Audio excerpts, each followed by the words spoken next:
for people as such. But and part of the searching for like, okay, we get a call.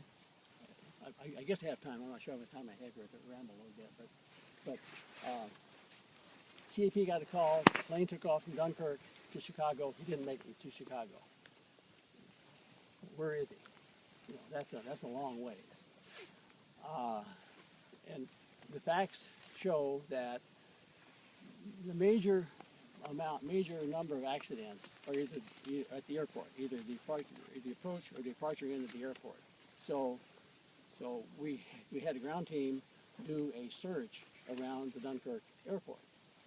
We also checked Chicago and had them do a ramp search in Chicago. Did the plane really get there? They came back and said no.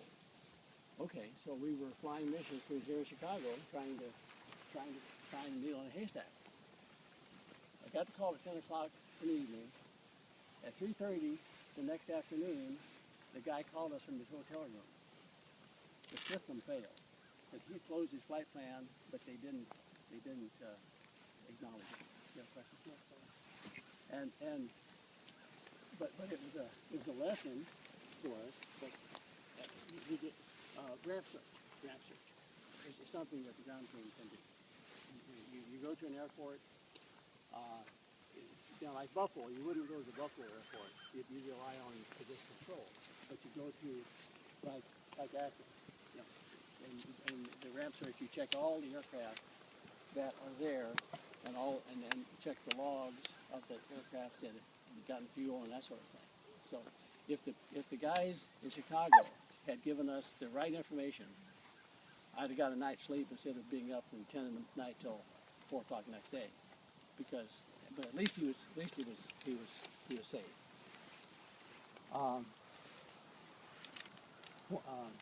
Lake Placid, we had a guy from Hamburg take off, from Buffalo. Would you set it? Can I set it down? You get tired of holding it. A guy from Buffalo was going to Lake Placid, and he did not arrive. And so what do? Well, the primary emphasis on the approach and departure end are the two airports. Well, at that point, the radar system was better in Buffalo, so we knew it wasn't in Buffalo, so we were looking at the Lake Placid. And we spent a day on snowshoes because we got a signal on our DF unit. It wasn't the yelping, but it was a signal, and so we tracked it through on the snow, and it was a device for the approach to the airport. So it was a false signal. We've had a TV transmit 1.15. We tracked it to this guy's house and the corner of his house, and they unplugged the TV and the signal stopped. So there's been some weird things.